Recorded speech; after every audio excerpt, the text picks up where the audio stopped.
Hello, and welcome to Fusion Writing, where building character meets creating structure. This is the month of November, and we have a brand new set of topics for this month.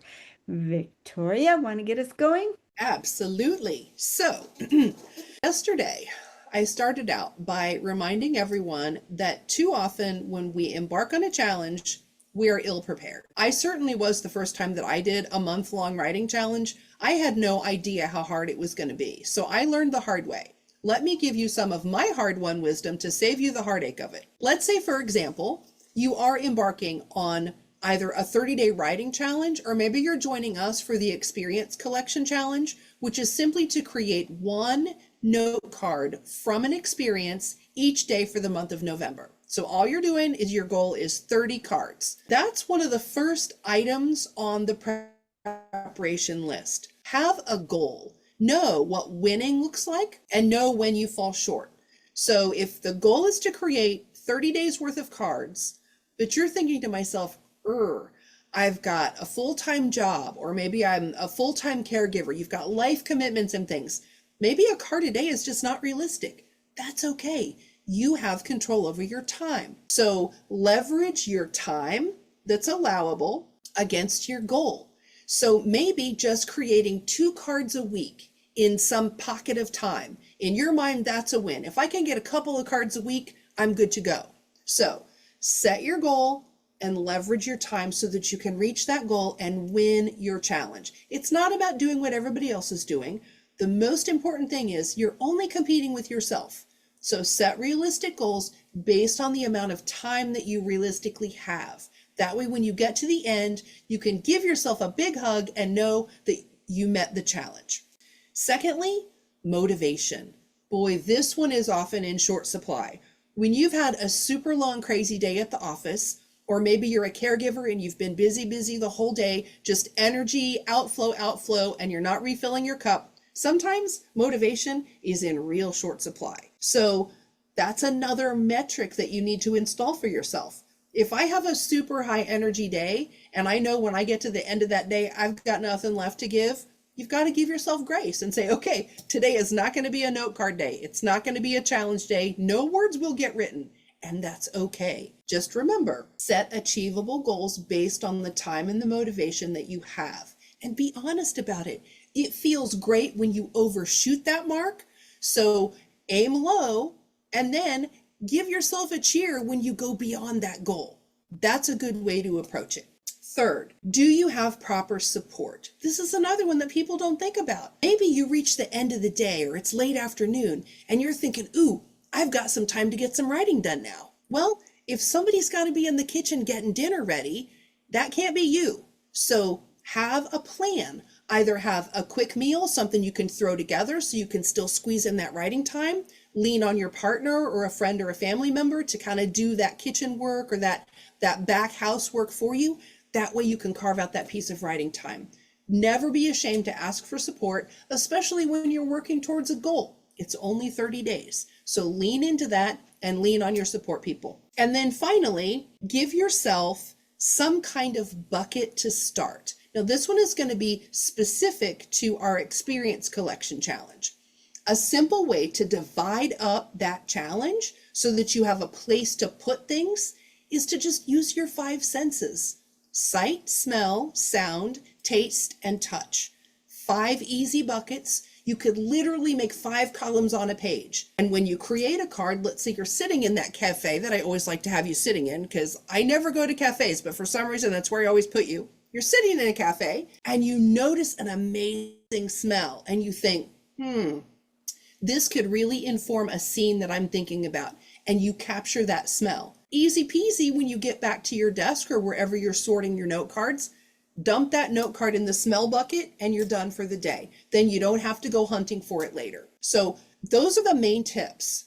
Time and motivation, setting reasonable goals, using your support system, and then knowing where you're going to put things so that you don't lose them and that you're not left at loose ends at the end of the challenge with just a huge pile of note cards and no idea what to do with them. So those are my quick tips for this week to get you into the mindset and the proper way to approach any kind of writing challenge. Now, next week, I'm going to walk you through some specifics for how to start processing those items you create during a challenge.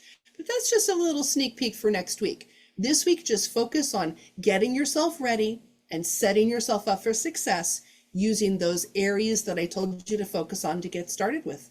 That's all you got to do to win. Kathleen? Okay, thank you, Victoria. Well, if you're in LiLLiPub, then you've had a chance to watch Victoria's video that she posted there, and you've had a chance to see what she's saved for us. In particular, she has showed us how that we can make our very own little book like she made to capture experiences. She showed cutting up a greeting card, and so that's what I did too. I even used part of the envelope in making my book. Oh, there she is. There's Victoria holding up her book. She's the one that got it started. And then what else she's done, I have an entire notebook for what Victoria has shared with us. She's got a terrific getting started guide that you can download and print out if you are a LiLLiPub member. And it shows a lot of information about what to do with those cards, how to organize those cards. I'm just thrilled to have this piece of documentation, and you can have it too if you come over to LiLLiPub.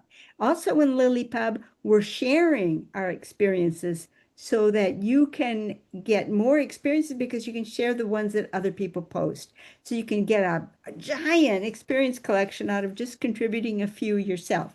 So don't forget LiLLiPub. We're growing like crazy with all the people that are responding to this challenge. So you want to come and definitely be in on the ground floor for that. Okay, so our new character trait for the month is respect. Well, let's take a look at the sweet, easy, smooth, unruffled side of respect, because that's why we tend to think that respect is very mild-mannered. Respect is, the doctor comes into the room and you're very patient, and you say, yes, doctor, and no, doctor, and I will definitely do that, doctor, and I promise to lose those pounds, doctor. Yes, doctor. That's the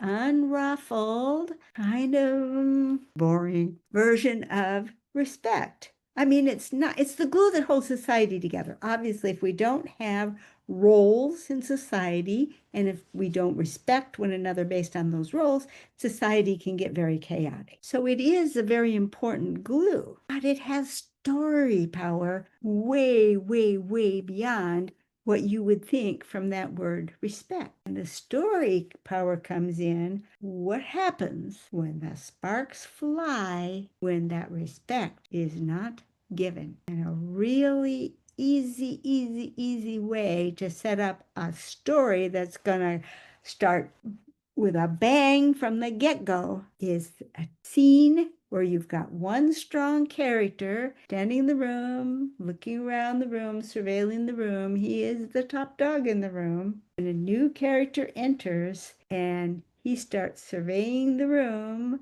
looking around the room, figuring that he's soon going to be the top dog in the room. Uh-oh. The minute those two lock eyes, watch out. You can build an entire story over the sparks that are going to fly between those two. And you can build that in so many places in your story.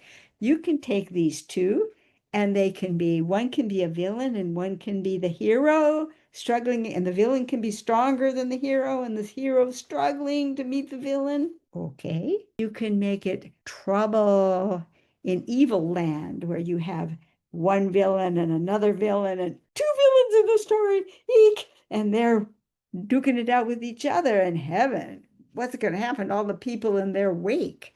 Or they could be two people who are supposed to be good guys and they're supposed to be on the same team, but the minute they lock horns, it's like, uh-oh, is the mission going to be in trouble now with these two? Are they going to be able to work it out? Just that little bit, you can start seeing the tremendous power of respect. That is just milking the situation of two people who each think they're the one deserving of respect. Now you've got all of the other characters where you have a person who's in some authority, who's accustomed to receiving respect and who needs to receive respect, and the character that won't give the respect. Who is that character? Is it a teacher and it's a wayward student?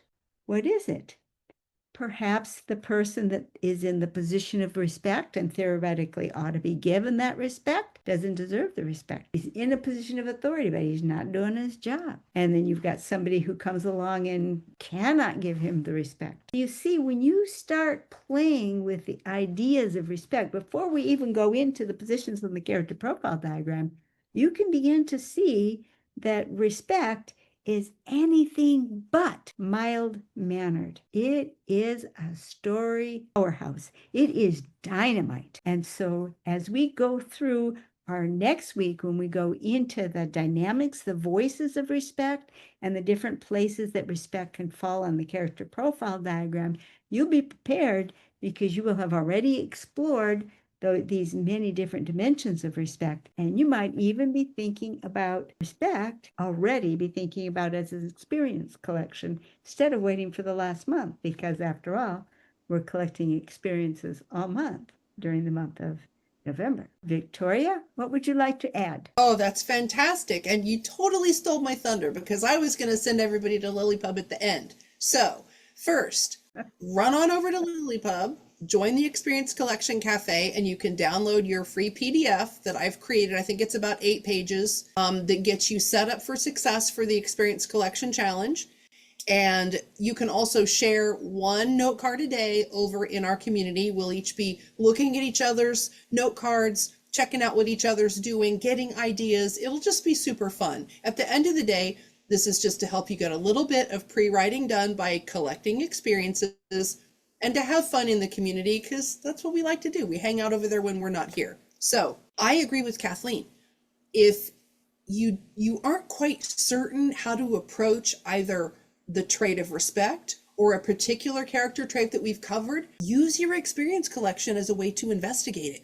What better fantastic way than just creating one note card as you observe those traits? That way you've got a little something raw in your file so that when we start working on zero drafting and writing, you can refer back to those things. It's a fantastic way to get your writing done in tiny bite-sized chunks that are manageable. So head on over there, grab your PDF, join the Experience Collection Cafe, and we will see you hanging out over in LiLLiPub. All right. Thank you so much and have fun for this week. We're going to see you in LiLLiPub. So I'm not going to worry about saying a big, big, big goodbye because, of course, we're going to be over there chatting. So we will continue the conversation there and see you in another week here in YouTube land. Bye-bye.